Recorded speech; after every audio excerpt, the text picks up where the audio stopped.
மரச்செக்கு எண்ணெய்க்கு மாறுவோம், ஆரோக்கியத்தை காப்போம். மினாலியா மரச்செக்கு கடலை எண்ணெய், நல்லெண்ணெய் மற்றும் தேங்காய் எண்ணெய். மினாலியா, ஆரோக்கிய ஐஸ்வர்யம் பெருகட்டும். திருமாவளவன் அரசியலில் பேசு பொருளாக அல்லது மையப்புள்ளியாக அப்படியே தொடர்ந்து சர்ச்சைகளை நீடித்துக் கொண்டிருக்க வேண்டும் என்று விரும்புவதாகத்தான் இத்தகைய செய்திகளை நான் பார்க்கிறேன். தன்னுடைய உயரத்துக்கு மீறி அவர் ஏதாவது ஒரு முடிவெடுப்பாரானால் இருக்கிறதையும் இழந்து விடுவார். இல்ல, எல்முருகன் சொல்லும் போது சீமான் அந்த அளவுக்கு வரைந்து கட்டு வந்து பேச காரணம் என்ன சார்? நீங்க மட்டும் 2 முறை இணையமைச்சராகலாம், ஏன் மண்ணின் மைந்தன் அவர் ஆகக்கூடாது? அவர் ஆகக்கூடாது என்று கையை பிடித்து யாரும் தடுக்கவில்லை. சார், இப்ப இந்த விஜயின் வருகையால் இங்க திமுக கட்சிகளை வந்து நிறைய டிமாண்ட் வைக்கிறாங்க கூட்டணி கட்சி சேர்ந்தவங்க. இதனால திமுக கூட்டணி வந்து உடையறதுக்கான வாய்ப்பு இருக்குன்னு எதிர்கட்சி தலைவர் எடப்பாடி சொல்றாரு. திமுக கூட்டணியில் விரிசல் ஏற்படும், ஆகவே மக்கள் தனக்கு வந்து ஓட்டு போட்டு விடுவார்கள் என்ற கற்பனை கோட்டையில் கட்டிக்கொண்டு அதில் அவர் சஞ்சாரம் செய்து கொண்டிருக்கிறார். இந்த தமிழ்நாடுன்றது ஒரு பெரியார் மண், திராவிட கொள்கை மட்டும்தான் கை தூக்கும், வேற எந்த கொள்கை கை தூக்காது. குறிப்பாக சனாதனம் இங்க வந்து கை தூக்கவே தூக்காதுன்றாரு. எதன் அடிப்படையில் அப்படி பேசுறாங்க? இந்த கோஷங்கள் எல்லாம் பெரியார் மண், ஈவேரா மண் என்று சொல்லுகிறார்கள். இது ஈவேரா மண் எல்லாம் இல்ல, சும்மா கதை விட்டுட்டு தெரியாதீங்க. ஈவேராக்கு 1000 ஆண்டுகளுக்கு முன்பாகவே சமூக நீதியும் சமத்துவத்தையும் நிலைநாட்டி காட்டியவர் ராமானுஜர். சாமானிய மக்களுக்கு ஒரு கேள்வி தோன்றியது, நம்ம திராவிடனா தமிழனா அப்படி ஒரு கேள்வி மக்களுக்கு தோன்றிடுச்சுல. சாமானிய மக்களுக்கு எல்லாம் யாருக்கும் தோணல. திருப்பதிக்கோ நெல்லூருக்கோ போய் நீ திராவிடம் தானேன்னு சொல்லி பாருங்க, வேலையை பாரியா வெண்ணன்னுவான். அங்க போய் ஒரு மாநாட்டை கூட்டி அங்க இருக்கிற தலைவர்கள்லாம் மேடை கழித்து நாங்கள் திராவிடர்கள் என்று சொல்ல வைக்க வேண்டும். சொன்னால்தான் அது அவர்களும் ஏற்றதாக அர்த்தம். இல்லாவிட்டால் நீங்கள் இங்கே உருட்டி கொண்டிருக்கிறீர்கள் என்றுதான் மக்கள் நினைப்பார்கள்.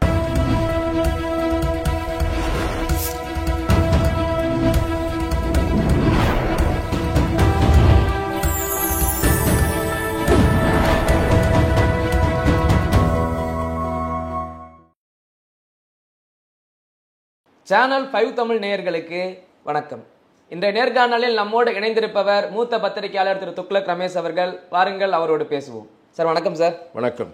சார், தமிழகத்தில் இந்த விசிக அப்படின்ற கட்சி ஒரு கூட்டணி கட்சியாகவே ஒரு அங்கமாக வைத்து வந்தது. இப்போ பார்த்தீங்கன்னா விசிகாவின் தலைவர் திருமாவளவனை முதலமைச்சர் ஆக்குவதே எங்களோட லட்சியம் அப்படின்னு வன்னியரசு பேசியிருக்காரு. அது தமிழகத்தில் சாத்தியம்னு நீங்கள் நினைக்கிறீங்களா?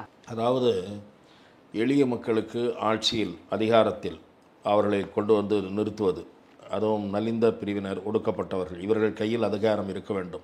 இதற்காகத்தான் இந்த இயக்கம் தொடங்கப்பட்ட லட்சியங்களில் அதுவும் ஒன்று என்று திருமாவளவனே வெவ்வேறு சமயங்களில் பேசியிருக்கிறார். அதை திரு வன்னியரசு அவர்கள் பட்டவர்த்தனமாக திருமாவளவன் அவர்களை முதலமைச்சராக்குவதுதான் எங்கள் லட்சியம், அவர் துணை முதலமைச்சராக வேண்டும் என்பதல்ல எங்கள் விருப்பம். துணை முதலமைச்சர் என்பது ஒரு அதிகாரமற்ற அல்லது அரசியல் சட்டப்படி அங்கீகரிக்கப்படாத ஒரு பதவி என்று சொல்லியிருக்கிறார். இவ்வாறு அவர் சொல்லுவது திரு உதயநிதி ஸ்டாலின் அவர்கள் துணை முதலமைச்சர் ஆகியிருப்பதை பகடை செய்வது போல இருக்கிறது. அது ஏன் இந்த கருத்தை அவர் வெளிப்படுத்தினார்? ஒருவேளை ஆதவ் அர்ஜுனா அவருடைய கட்சியைச் சேர்ந்த இன்னொரு நிர்வாகி, அவர் என்ன சொன்னார் என்றால், சினிமாவில் இருந்துவிட்டு 4 ஆண்டுகளுக்கு முன் அரசியலில் வந்தவர்கள் எல்லாம் துணை முதலமைச்சராகும் போது ஏன் திரும்ப ஆகக்கூடாது? திருமாவளவன் துணை முதலமைச்சராக வேண்டும், அதை நாங்கள் வலியுறுத்துவோம் என்று அவர் ஒரு கருத்தை சொன்னார். இவர் ஒருபடி மேலே போய் துணை முதலமைச்சர் என்பது அரசியல் சட்டப்படி அதிகாரம் இல்லாத பதவி, எங்களுடைய லட்சியம் என்பது திருமாவை முதலமைச்சராக்குவதுதான். நீங்கள் இது நடைமுறையில் இப்போதைக்கு சாத்தியமா என்று கேட்கிறீர்கள். எனக்கு தெரிந்து 2026 தேர்தலில் அது சாத்தியமே இல்லை. இப்போதைய விசிகாவின் நிலை என்ன? முதலில் அதை பார்க்க வேண்டும். நீங்கள் ஜனநாயகத்தில் முதலமைச்சர் பதவிக்கென்று வரையறுக்கப்பட்ட தகுதி என்னவென்றால், அவர் புத்தி சுவாதீனம், நல்ல புத்தி சுவாதீனம், அது புத்தி சுவாதீனத்தோடு இருக்க வேண்டும். புத்தி சுவாதீனம் இல்லாதவர் முதலமைச்சராக முடியாது. பெரும்பான்மை சட்டமன்ற உறுப்பினர்களை கொண்ட கட்சி, அதன் தலைவர் முதலமைச்சராக முடியும், இதுதான். அல்லது பெரும்பான்மை சட்டமன்ற உறுப்பினர்கள் யாரை ஆதரிக்கிறார்களோ அவர் முதல்வராக முடியும். ஆகவே விசிக இன்றைக்கு அந்த நிலையில் இருக்கிறதா என்று கேட்டால் இந்த நிலையில் இல்லை. இன்றைக்கு இல்லை, 26 வந்து விடுமா கேட்டால் இல்லை. இன்றைக்கு என்ன நிலைமை? கடைசியாக என்ன நிலைமை? உங்கள் தேர்தல் நடந்த தேர்தலில் கடைசியாக நடந்த சட்டமன்ற தேர்தல் 2021 சட்டமன்ற தேர்தல். ஆமாம், அந்த தேர்தலில் திமுக உங்களுக்கு எத்தனை இடத்தை கொடுத்தது? இப்போ நீங்கள் எத்தனை பேர் சட்டமன்ற உறுப்பினராக இருக்கீங்க? 4 பேரா? அந்த இடத்திலிருந்து நீங்கள் திடீர்னு முதலமைச்சராகி விட முடியுமா? அடுத்த தேர்தலில் நீங்கள் திமுக கூட்டணியில் இருந்தால் சென்ற முறை கொடுத்த இடங்களை விட ஒரு 2 இடம் கூடுதலாக கேட்டு வாங்க முடியுமே தவிர, அதை விட உங்களால் பெரிதாக என்ன சாதிக்க முடியும்? சரி திமுக கூட்டணியில் இல்லை, உங்களுக்கு அதிமுக தூண்டில் போட்டுட்டு இருக்கு, அதிமுக மட்டும் உங்களை தூக்கி கொடுத்துருமா சீட்டை? நீங்கள் திமுக கூட்டணியில் இருந்ததை விட நாங்கள் இன்னொரு 4-5 இடம் கூடுதலாக தரேன்னு சொல்லுவோம் அதிமுக, அவ்வளவுதான். இல்லை திமுக இந்த முறை எவ்வளோ தரேன்னு சொல்லுதோ அதை விட ஒரு 4 சீட்டு கூட தரோம். ஏன்னா இன்றைக்கி அதிமுக காஞ்சி போயிருக்கு, ஆள் இல்லாமல் அவதிப்பட்டு இருக்கு. அதனால் இன்னொரு 4 சீட்டு தருவாங்க. மிஞ்சி போனால் 10 சீட்டு 12 சீட்டு, அதுக்கு மேலே உங்களுக்கு யார் தூக்கி கொடுத்துட போகிறாங்க? உங்கள் ஸ்ட்ரென்த்துக்கு எப்படி நீங்கள் துணை முதலமைச்சராகவே வர முடியும்? எந்த கட்சிக்கும் மெஜாரிட்டி இல்லைன்னா, உங்கள் கட்சி அந்த ஆட்சியை ஆதரிக்குதுன்னா உங்களுக்கு 2 மந்திரி பதவி தருவாங்க, இல்லை 1 மந்திரி பதவி தருவாங்க. அப்போ என்ன ஸ்ட்ரென்த்துன்றதை பொறுத்து. ஆகவே துணை முதல்வருக்கே இப்போதைக்கு வாய்ப்பு இல்லை, அப்புறம் தான் நீங்கள் முதலமைச்சர் பதவிக்கு போகணும். ஆகவே திருமாவளவன் முதலமைச்சர் என்பது அவர்களுக்கு ஒரு வேட்கையாக இருக்கலாம், ஆனால் அதற்கு வாய்ப்பு இல்லை. வேட்கை வேறு, வாய்ப்பு வேறு. நான் கனவு என்றெல்லாம் விமர்சிக்க விரும்பவில்லை. ஆனால் ராமதாஸ் கூறுகிறாரு, எங்கள் பக்கம் வந்தால் கண்டிப்பாக முதலமைச்சர். அவர் சொல்றாரு, சீமான் சொல்றாரு, திருமா ஏன் முதலமைச்சர் ஆகக்கூடாதா, நான் ஆதரிக்கிறேன் அவர் என்றாரு. எப்படி ஆதரிப்பார் சீமான்? நான் முதலமைச்சர் வேட்பாளர் இல்லை, அண்ணன் திருமாடா முதல்வர் என்று அவர் பக்கம் வராவிட்டால் சொல்லுவாரா? திருமா அவர் பக்கம் இல்லை சார், திமுக கூட்டணியில் தான் நீடிப்பார், எப்படி சொல்ல முடியும்? ஆக சீமான் அவருக்கு அழைப்பு விடுக்கிறார், இன்னொரு பக்கம் ராமதாஸ் அழைப்பு விடுக்கிறார். சரி, இவங்க அழைப்பை ஏற்று யாராவது ஒருத்தர் பக்கம் போறாருன்னு வச்சுங்க, அவங்களால இவர் ஆக்கிட முடியுமா? அவங்க என்ன அவ்வளோ பெரிய லீடரா? கிடையாது. ராமதாஸுக்கு என்ன ஸ்ட்ரென்த் இருக்கு? அவருக்கு டாக்டர் ஐயாவுக்கு வட மாவட்டங்களில் இருக்கு, அவ்வளவுதான். வட மாவட்டங்களில் ஒரு 30-40 தொகுதிகளில் அவர்கள் வாக்குகள் கணிசமாக இருக்கிறது.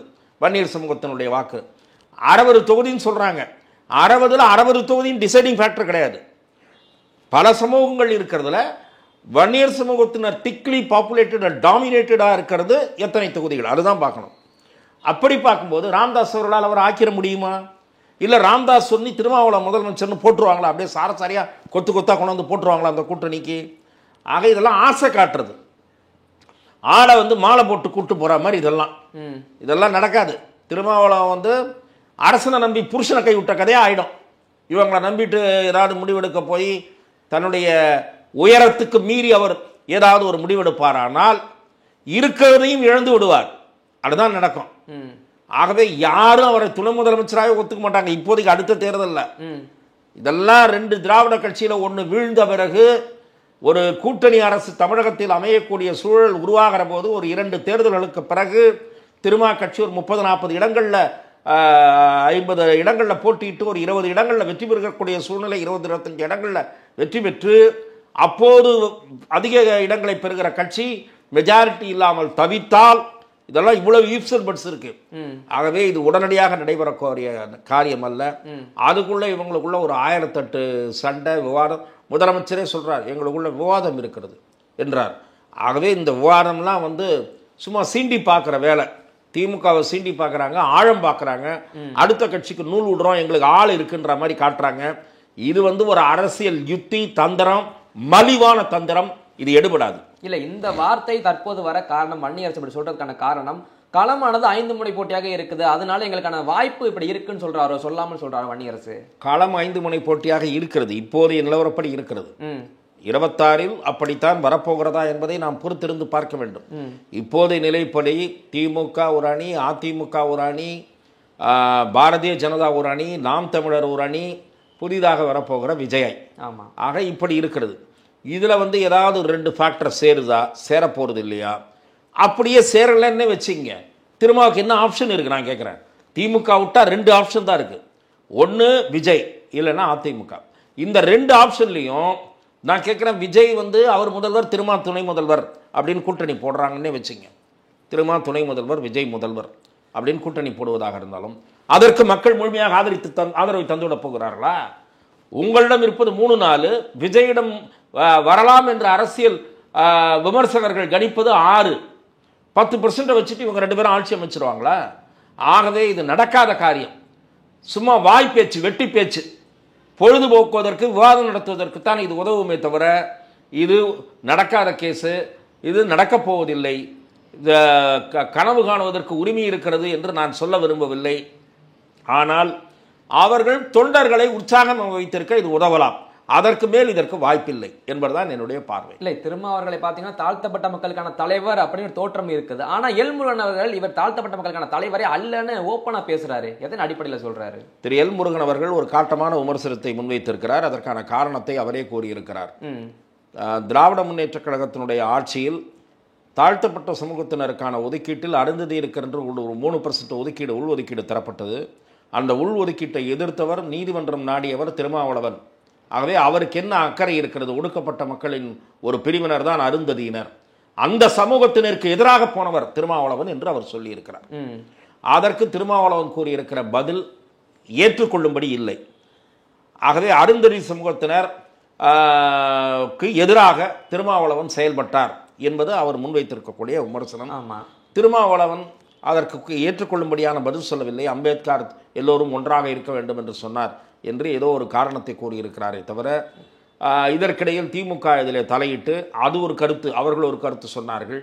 அருந்ததியினருக்கு நாங்கள் அமைச்சர் பதவி கொடுத்தோம் என்று மத்திய அமைச்சராகவே திரு முருகன் அவர்களை ஆக்கியிருக்கிறார்கள். ஆகவே இத்தகைய வாத பிரதிவாதங்களில் திருமாவளவன், அதே போல் இன்னொரு கேள்வியும் எழுப்பப்படுகிறது. திருமாவளவன் திமுகவிடம் 6 சீட்டு வாங்கினார். ஒரு வன்னியருக்கு சீட்டு கொடுத்திருக்கிறார், ஒரு இஸ்லாமியருக்கு சீட்டு கொடுத்திருக்கிறார். ஏன் அருந்ததியருக்கு கொடுக்கவில்லை? ஆகவே என்ற கேள்வியும் எழுப்பப்படுகிறது. இதற்கெல்லாம் அவரிடம் பதில் இல்லை. திருமாவளவன் தரப்புக்கு பல முனைகளிலிருந்து எதிர்கேள்விகள் வருகின்றன. ஆதரவாக 1-2 குரல்கள் வந்திருக்கின்றன.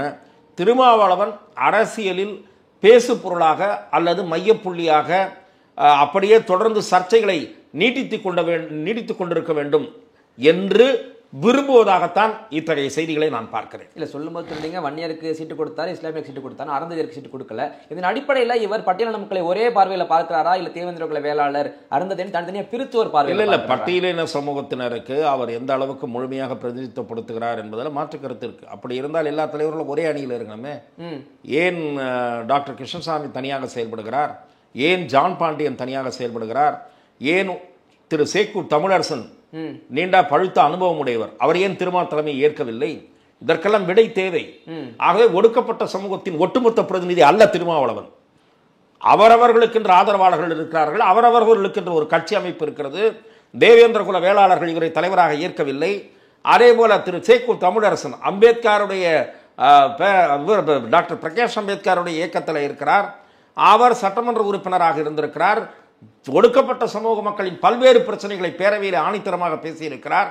ஆகவே திருமாதான் ஒரே தலைவர், ஏகபோக தலைவர் என்றெல்லாம் யாரும் அந்த சமூகத்தைச் சேர்ந்தவர்களை ஏற்கவில்லை. இதுதான் யதார்த்த நிலை. இல்லை, எல்முருகன் சொல்லும்போது சீமான் அந்த அளவுக்கு வரைந்து கட்டு வந்து பேச காரணம் என்ன சார்? நீங்க மட்டும் 2 முறை இணையமைச்சராகலாம், ஏன் மண்ணின் மைந்தன் அவர் ஆகக்கூடாது, முதலமைச்சர் அவர் ஆகக்கூடாது என்று கையை பிடித்து யாரும் தடுக்கவில்லை. இவ்வளவு முனைகிற சீமானோ அவர் ஒன்றும் செய்ய முடியாது. ஸ்டாலினிடம் போய் பேச முடியாது. ஸ்டாலினிடம் பேசக்கூடிய இடத்தில் இருக்கக்கூடிய ஷானவாஸ், ஆளூர் ஷானவாஸோ வன்னியரசோ திருமாவுக்கு பதிலாக நேராக அப்பாயின்மெண்ட் வாங்கி ஸ்டாலினிடம் போய் ஒடுக்கப்பட்ட சமூகத்தைச் சேர்ந்தவர்களுக்கு அமைச்சரவையிலே எங்கள் கட்சியைச் சேர்ந்தவர்களுக்கு 2 பேர் மந்திரி கொடுங்கள் என்று கேட்கட்டும், பார்க்கலாம். இப்போ கேட்க வேணாங்க. 2021 தேர்தல், சட்டமன்ற தேர்தல் சமயத்தில் திமுக கூட்டணியில் நாங்கள் நீடிப்பதாக இருந்தால் விசிகாவுக்கு 2 மந்திரி கொடுக்க வேண்டும், துணை முதலமைச்சர் கொடுக்க வேண்டும். கேட்பீர்களா? அந்த துணிச்சல் விசிகாவுக்கு இருக்கிறதா என்று நான் கேட்கிறேன். ஓகே சார், அதே நேரத்தில் முதல்வரும் துணை முதல்வரும் சேர்ந்து சொல்றாங்க, இந்த தமிழ்நாடுன்றது ஒரு பெரியார் மண், திராவிட கொள்கை மட்டும்தான் கை தூக்கும், வேற எந்த கொள்கையும் கை தூக்காது, குறிப்பாக சனாதனம் இங்க வந்து கை தூக்கவே தூக்காதுன்றாரு. எதன் அடிப்படையில் அப்படி பேசுறாங்க? இல்லை, இது ஆளுநர் பங்கேற்ற ஒரு தமிழ்தாய் வாழ்த்து 2 வரிகள் பாடாமல் விட்டதனால் எழுந்த ஒரு சர்ச்சையின் தொடர்ச்சியாகவும், அது தவிர அடிக்கடி இந்த திராவிட மாடல் புராணம் பாடுகிற நேரத்திலும் அல்லது வீரமணி அவர்கள் அழைத்து நிகழ்ச்சி நடத்துகிற போதோ அல்லது வீரமணி போய் பங்கேற்கிற நிகழ்ச்சி நடைபெறுகிற போதோ இந்த கோஷங்கள் எல்லாம் பெரியார் மண், ஈவேரா மண் என்று சொல்லுகிறார்கள். இது ஈவேரா மண் எல்லாம் இல்லை, சும்மா கதை விட்டுட்டு தெரியாதீங்க. ஈவேராக்கு 1000 ஆண்டுகளுக்கு முன்பாகவே சமூக நீதியும் சமத்துவத்தையும் நிலைநாட்டி காட்டியவர் ராமானுஜர். அதனால தான் கலைஞர் அவர்களே ராமானுஜரை வாழ்க்கை பற்றி வசனம் எழுத வேண்டி வந்தது. உங்க ஈவேரா சாதிக்கிறதுக்கு முன்னாடியே சாதித்தவர் ராமானுஜர். உங்க ஈவேரா ஒன்றும் சாதிக்கல. ஈவேரா பேச்செல்லாம் எடுத்தீங்கன்னா நிறைய முரண்பாடுகள் இருக்கும். ராமானுஜரை ஜாதிக்குள்ள போட்டு அடைக்க இல்ல, ஈவேராவை இவ்வளவு பேசுகிறார்களே, தமிழ்தாய் வாழ்த்தை பத்தி ஈவேரா என்ன சொல்லியிருக்காரு தெரியுமா? ஆமா, மட்டமா சொல்லியிருக்காரு. நான் உங்களுக்கு அதை படித்து காட்டுகிறேன். ஈவேரா தமிழ்த்தாய் வாழ்த்தை பற்றி சொன்னது. கடவுள் வாழ்த்துக்கு இவர் ஈவேரா எதிர்ப்பு தெரிவித்த உடனே தமிழ்த்தாய் வாழ்த்துன்னு கொண்டு வந்தாங்க. ஒரு முட்டாள்தனத்துக்கு பதில் இன்னொரு முட்டாள்தனமா அப்படின்னு கேட்டவர் ஈவேரா. இதாச்சா? அதை விட இவங்க மொழி, எங்கள் மொழி பெருமை, அப்படியாக்கும் இப்படியாக்குன்றாங்களே, தமிழ் காட்டு மிராண்டி மொழி, திருவள்ளுவரை பற்றி, திருவள்ளுவர் உட்பட பல புலவர்கள் பொய்யர்கள் என்றெல்லாம் ஈவேரா பேசியது தேதி வாரியாக இருக்கிறது. இது தவிர இவங்களை திமுகவை பற்றி தான் அவர் சொன்னது. ஏன்னா 67 இவங்க கருத்து வேறுபாடெல்லாம் தலை தூக்கி திமுக உருவாகுது. அப்போதான் பெரியார் சொல்கிறாரு, நமது நாட்டில் 67 ஆட்சிக்கு வராங்க. திமுக அதற்கு முன் 49 வருது. 67 ஆட்சிக்கு வராங்க. 67 ஆட்சிக்கு வரப்போ தான் ஈவேரா சொல்கிறாரு, நமது நாட்டில் வேறு வழியில் பிழைக்க முடியாதவர்கள் தமிழின் பெயரால் பிழைக்க துடிக்கிறார்கள். அவர்கள் துடிதுடிப்பு தான் தமிழை காக்க வேண்டும், தமிழுக்கு உழைப்பேன், தமிழுக்காக உயிர் விடுவேன் என்பது போன்ற கூப்பாடுகள். இதில் மற்ற மக்கள் சிக்குண்டு ஏமாந்து விடக்கூடாது. இது ஆதாரம் விடுதலை 16/3/1967. இது ஒரு பக்கம் இருக்கட்டும். இதை தவிர நிறைய சொல்லியிருக்காரு. கண்ணகி மடப்பென்றாரு, சிலப்பதிகாரம் ஒரு குப்பைன்றாரு, திருவள்ளுவர் ஒரு பொய்யன்றாரு, தமிழ் காட்டு மிராண்டி மொழின்றாரு. இப்படி ஏராளமாக ஈவேரா சொல்லியிருக்கிறார். அப்படி ஈவேரா சொன்னதையெல்லாம் திமுக ஏற்கிறதா? இந்த கருத்துக்களை நாங்கள் பாதி ஏற்றுக்கிறோம், பாதி ஏற்றுக்கிறோம்னாவது சொல்லி தொலைங்க. ஈவேராவுடைய இந்த அபிப்பிராயங்களை பற்றி அப்படியே அவர் பகுத்தறிவு பகலவன் ஒளிவிடுகிற குழகோலன்றீங்களே, அவர் இப்படிலாம் உளறி இருக்காரு, இல்லை இப்படி சொல்லியிருக்காரு. அதுக்கு உங்கள் கருத்து என்னன்றத திமுக சொல்லணும். சொல்லிட்டு இது ஈவேரா மண்ணுன்னு சொல்லுங்க, என்ன மண்ணுன்னு வேணா சொல்லுங்க, என்ன சொன்னாலும் எடுபடாது. ஏன்னா ஈவேரா காலம் பூரா நாத்திக பிரச்சாரம் பண்ணார். கடவுள் இல்லை, கடவுளை நம்புகிறோம் முட்டாள்னாரு. கோயில் உள்ள பிரதோஷத்தன்னைக்கு நுழைய முடியாத அளவுக்கு பல்லாயிரக்கணக்கான மக்கள் வர்றாங்க. எந்த சிவன் கோயிலில் போய் பார்த்தீங்கன்னாலும் அதை விட கிரிவலம் லட்சக்கணக்கான மக்கள் கிரிவலம் போறாங்க. என்ன திமுக காரங்களே நூற்றுக்கணக்கானவர்கள், ஆயிரக்கணக்கானவர்கள் சபரிமலைக்கு போறாங்க. என்ன ஈவேரா கிழிச்சாரு பகுத்தறிவு பிரச்சாரத்தில்? எத்தனை பேரை மாத்திட்டாரு?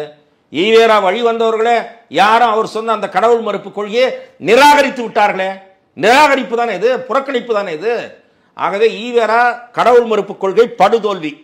அதை தவிர தமிழை பத்தி பேசுனதுக்கெல்லாம் திமுக பதில் சொல்லிட்டு அப்புறம் ஈவேரா மண்ணுன்னு சொல்லலாம். இல்ல ஆளுநர் நிகழ்ச்சியில 2 வரி விட்டதுக்கு அவ்வளவு குரல் கொடுத்தவங்க பெரியார் அந்த தமிழ் தாய் வாழ்த்தை பார்த்து, ஏன் உங்க தமிழ் தாய் வாழ்த்துக்கு வாழ்த்து பாடவில்லை என்றால் கொம்பு முளைத்து விடுமா அப்படின்லாம் கேட்டாரு. அதை கேட்ட மௌனம் காக்குறாங்களே, ஏன் சார்? அதுக்கு பதில் சொல்ல முடியாது. இது மாதிரி நிறைய வரும். இதுக்கு பதில் சொன்னார்னா அடுத்தடுத்து வரும்.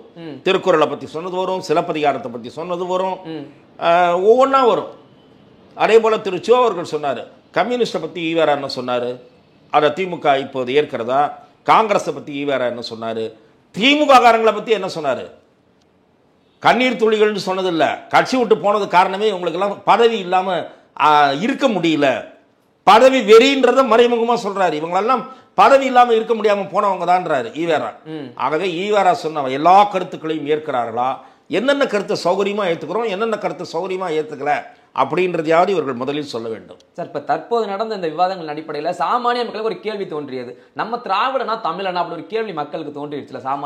சாமானிய மக்களுக்குலாம் யாருக்கும் தோணல. இவங்க போட்டு இஷ்டத்துக்கு அரசியல் பண்றது உணர்ச்சி அரசியல். திமுக நடத்துவது மலிவான உணர்ச்சி அரசியல், மொழியின் பெயரால் நடத்துகிற உணர்ச்சி அரசியல். இங்கே இருக்கிற மக்களில் 90% பேர் தாங்கள் இந்தியர்கள் என்பதில் தான் பெருமை கொள்கிறார்களே தவிர வேறு எந்த வகையிலும் பெருமை கொள்ளவில்லை. இனத்தின் பெயராலும் மொழியின் பெயராலும் மக்களை ஏமாற்ற முயற்சிக்கிறார்கள். இதுதான் நடந்துட்டு இருக்கு. நீங்க தமிழ்நாட்டு பார்டரை தாண்டி திருப்பதிக்கோ நெல்லூருக்கோ போய் நீ திராவிடம் தானேன்னு சொல்லி பாருங்க, ஐயோ வேலையை பாரியா வெண்ணன்னுவான். அவன் ஆந்திராக்காரன் மனதேசம் அப்படின்னு பெருமையா பேசுறான். தெலுங்கர்கள், மலையாளிகள், கேரளாக்காரர்கள் என்பதில் தான் பெருமை கொள்ளுகிறார்கள்.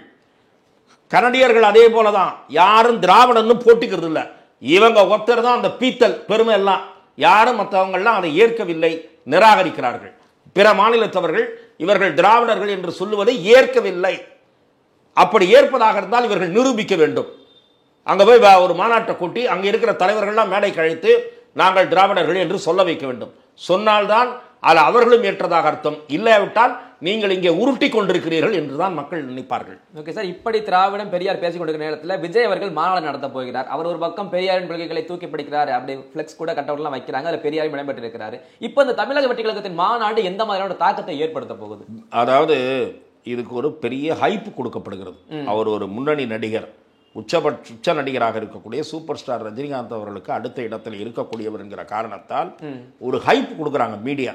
மீடியாவினுடைய ஹைப்பிலேயே வண்டி ஓட்டுகிறார் விஜய். இன்னும் ஒரு கொள்கையை அறிவிக்கல, கொடிக்கு இன்னும் விளக்கம் சொல்லலை, அவர் திட்டம் என்னன்னு தெரியல. அதுக்குள்ளே இவங்க விஜயை பற்றி எல்லோரும் விவாதிக்கிறார்கள், கணிக்கிறார்கள், விஜய் என்ன செய்ய போகிறார் என்று பார்க்கிறார்கள். இவங்களா எழுதிட்டு இருக்காங்க, உருட்டிட்டு இருக்காங்க மீடியாவில் உட்காந்து. யாரும் மக்கள் யாரும் அப்படின்னா விஜய் எப்போ வரப்போறாரு, இந்த தமிழ்நாட்டில் பாலாரம் தேனாரம் ஓடுறதுக்கு அவர் என்ன செய்ய போறாரு அப்படின்னு யாரும் காத்துட்டு இல்லை. எல்லா அரசியல்வாதிகளை மாறியும் இவரும் தான் உருட்ட போறாரு. என்ன புதுசாக சொல்ல முடியும்? இவர் அவருடைய இதுவரை இருக்கிற அறிக்கையை எடுத்து பாருங்க. இவங்கெல்லாம் என்ன உருட்டிட்டு இருக்காங்களோ அதே தான் அவரும் சொல்லிட்டு இருக்காரு. மத சார்பற்றது, சமூக நீதி, இதே சொல்லி காலத்தை ஓட்டுறாங்க இவங்க எல்லாரும். அதே தான் அவரும் சொல்ல போறாரு. புதுசாக எதுவும் சொல்ல போறது இல்லை. சினிமா ஆக்டர் விஜயகாந்தை விட நல்லவர்னு பேர் எடுத்தவரான்னு கிடையாது, இனிமே தான் பார்க்கணும். விஜயகாந்த் நல்லவர், ஏழைகளுக்கு உதவக்கூடியவர்னு பேர் எடுத்தவர். அந்த விஜயகாந்த் அவர்களே வெற்றி பெறல. முதல் 8% ஓட்டு தான் வாங்கினார். இவர் அந்த 8 தொடுவாரான்றதே சந்தேகம். ஆகவே விஜய் ஒரு மாநாடு நடத்தி அப்படியே தமிழக அரசியல் திரும்பி விடும் என்று நான் நினைக்கவில்லை. இல்லை சார், இதில் கூட்டணியின் பலம் விஜயை நாடுறதுக்கு எந்த அளவுக்கு வாய்ப்பு இருக்குன்னு நினைக்கிறீங்க? இல்லை, விஜய் வருகிற கூட்டத்தை பார்த்து அல்லது அவர் என்ன சொல்ல போகிறார் என்பதை பார்த்து, கவர்ச்சிகரமான வாக்குறுதிகள் எதையாவது தருகிறாரா என்பதை பார்த்து யாராவது சேர வருவாங்கன்னு அதுக்கு முன்னாடியே சில பேர் கம்பி கட்டுற கதையெல்லாம் சொல்லிட்டு இருக்காங்க சில மீடியாவில். அவங்களா எழுதுறாங்க. சார் இங்கே உட்காந்துக்கிட்டே என்ன தெரியுமா, பல நடிகர்கள் போகிறார் அவர் கட்சிக்கு, திமுக அதிமுகனுடைய முன்னணி தலைவர்கள் போகிறாங்கன்னா பைத்தியமா பிடிச்சிருக்கா அவங்களுக்கு. ஜெயிக்க போகிற கட்சியை விட்டுட்டு ஜெயிக்குமா தேருமானு முதல் எலெக்ஷன்லேயே முடிவு பண்ண முடியாத ஒரு கட்சியில் போய் எதற்காக அவர்கள் சேர வேண்டும்? மக்கள் இதெல்லாம் சிக்குண்டு விட மாட்டார்கள். மக்கள் தெளிவாகத்தான் அரசியல் ரீதியாக முடிவெடுப்பார்கள் என்று நான் பார்க்கிறேன். சார், இப்போ இந்த விஜயின் வருகையால் இங்க திமுக கட்சிகளை நிறைய டிமாண்ட் வைக்கிறாங்க கூட்டணி கட்சி சேர்ந்தவங்க. இதனால திமுக கூட்டணி உடையறதுக்கான வாய்ப்பு இருக்குன்னு எதிர்க்கட்சி தலைவர் எடப்பாடி சொல்றாரு. இல்லை, திராவிட முன்னேற்ற கழக கூட்டணியில் விடுதலை சிறுத்தைகள் கட்சிக்கோ அல்லது கம்யூனிஸ்ட் கட்சிக்கோ, மார்க்சிஸ்ட் கம்யூனிஸ்ட் கட்சிக்கோ, இந்திய கம்யூனிஸ்ட் கட்சி எந்த அதிருப்தியும் இருப்பதாக எனக்கு தெரியல. மார்க்சிஸ்ட் கம்யூனிஸ்ட் கட்சிக்கோ சில அதிருப்திகள் இருக்கத்தான் செய்கின்றன. அவ்வப்போது சில பிரச்சனைகள் தலை தூக்குகின்றன. அதற்கு உடனடியாக தீர்வு காணப்படாமல் காலதாமதமாக தீர்வு காணப்படுகிறது. அந்த பிரச்சனைகளை உடனுக்குடன் அட்ரஸ் செய்வதில்லை என்கிற குறை இருக்கிறது. ஆனால் நேற்றைய தினம் முதலமைச்சர் அவர்கள் கூறியிருப்பது போல அவர்கள் பாரதிய ஜனதா எதிர்ப்பு நிலையிலே ஒன்றுபட்டிருக்கிறார்கள். காங்கிரஸ் அதிலே முக்கியமான கட்சியாக, உறுப்பு கட்சியாக இருக்கிறது திமுக கூட்டணியில். காங்கிரஸிடம் ஒரு மாற்று சிந்தனை வருகிற வரை கம்யூனிஸ்ட் அதற்கு மாறான முடிவை எடுக்கும் என்று நான் கருதவில்லை.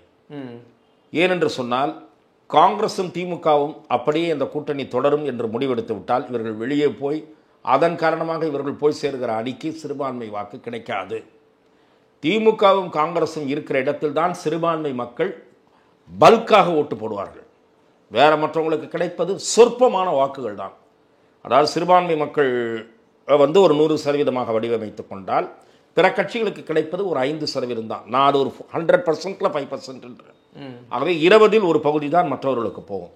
ஆகவே இவர்கள் கம்யூனிஸ்டும் சிறுத்தையும் மார்க்சிஸ்டும் சிறுத்தையும் திமுகவிடம் அழுத்தம் கொடுத்து சில விஷயங்களை சாதித்துக் கொள்ளுகின்றனவே தவிர, சாதித்துக் கொள்ள முயற்சிக்கின்றனவே தவிர திமுக கூட்டணியில் விரிசல் தோன்றும் என்று நான் கருதவில்லை. கூடுதலாக சில தொகுதிகளை விட்டுக் கொடுத்து திமுக இந்த கூட்டணியை தக்க வைத்துக் கொள்ளத்தான் முயற்சிக்கும். திமுகவுக்கும் தெரியும் இப்போது அதிமுக ஏதாவது ஒரு கட்சி வராதா என்று அலைவாய்ந்து கொண்டிருக்கிறது என்பது திமுகவுக்கும் தெரியும். ஆகவே தன்னிடம் இருக்கிற ஒரு கட்சியை வெளியே விட்டால் அது ஒரு ரிஸ்க். அது அதிமுக பக்கமும் விஜய் பக்கமும் போய்விடும் என்பது திமுகவுக்கும் தெரியும். திமுகவால் திருமா போனால் பாமகவை இழுக்க முடியும். ஆனால் அதை திமுக விரும்பும் என்று நான் நினைக்கவில்லை. திருமாவாக ஒருவேளை அந்த முடிவை எடுத்தால் பாமக அந்த இடத்தை நிரப்பிவிடும். ஆகவே திமுக கூட்டணியில் விரிசல் வருவதற்கான வாய்ப்புகள் குறைவு. விரிசல் ஏற்பட்டாலும் அதை சரி செய்கிற யுக்தி திமுக அறிந்து வைத்திருக்கிறது. இல்ல, எடப்பாடி பழனிசாமி கூறுவது கம்யூனிஸ்ட், விசிக, காங்கிரஸ் இதெல்லாம் எச்சரிக்கை பண்ணி அடிக்க ஆரம்பிச்சிருச்சு திமுகவுக்கு அப்படின்னு சொல்றாங்க. எடப்பாடி பழனிசாமி இலவு காத்த கிளியாக போகிறார். திமுக கூட்டணியில் விரிசல் ஏற்படும், ஆகவே மக்கள் தனக்கு ஓட்டு போட்டு விடுவார்கள் என்ற கற்பனை கோட்டையில் கட்டிக்கொண்டு அதில் அவர் சஞ்சாரம் செய்து கொண்டிருக்கிறார். அப்படிப்பட்ட விரிசல் மிக சுலபத்தில் நடந்துவிடும் என்று நான் நினைக்கவில்லை. அது ஒண்ணா எடப்பாடி மட்டும் ஏத்துக்கிட்டே எத்தனை நாள் காலம் ஓட்ட முடியும்? மற்ற மூத்த அமைச்சர்களா இதை எண்ணுவார்களா மாட்டார்களா? இல்லை, நான் சொல்லுவது எடப்பாடி பழனிசாமி இப்போது கட்சிக்குள் அரசியல் ரீதியாக ஆலோசனை நடத்தி கட்சியை வலிமைப்படுத்துகிற உண்மையான முயற்சியில் இறங்குவதாக தெரியவில்லை. அதிமுகவை முதலில் பிரிந்து கிடப்பவர்கள் ஒன்று சேர வேண்டும் என்று சொன்ன யோசனையை அவர் நிராகரித்து விட்டார். அதன் காரணமாக மூத்த நிர்வாகிகள் அதிருப்தி அடைந்திருக்கிறார்கள். அதே போல திருமாவளவன் வந்து விடுவார் என்று நம்பிக்கொண்டிருந்தவருக்கு அது நடக்கவில்லை என்று தெரிந்துவிட்டது. நியூஸ் 18 தொலைக்காட்சிக்கு திருமாவளவன் அளித்த நேர்காணலில் அதிமுகவே 3ஆக உடைந்திருக்கிறது என்று சொன்னார். அதன் பிறகும் திரு எடப்பாடி பழனிசாமிக்கு உரைத்ததாக தெரியவில்லை. இன்னமும் அவர் ஒருவார் இவர் ஒருவார் என்று கட்டுக்கதைகளை அவிழ்த்து விட்டுக் கொண்டு அதிமுகவினருக்கு பசப்பு வார்த்தைகளை கூறி ஏமாற்றிக் கொண்டிருக்கிறார். எந்த கூட்டணி கட்சியும் இதுவரை அதிமுக பக்கம் பார்வையை திருப்பவில்லை. இதுதான் இன்றைய நிலவரம். ஓகே சார், பல்வேறு கேள்விகளுக்கு பதில் தமைக்கு ரொம்ப நன்றி சார். தொடர்ந்து பேசுவோம். வாய்ப்புக்கு நன்றி.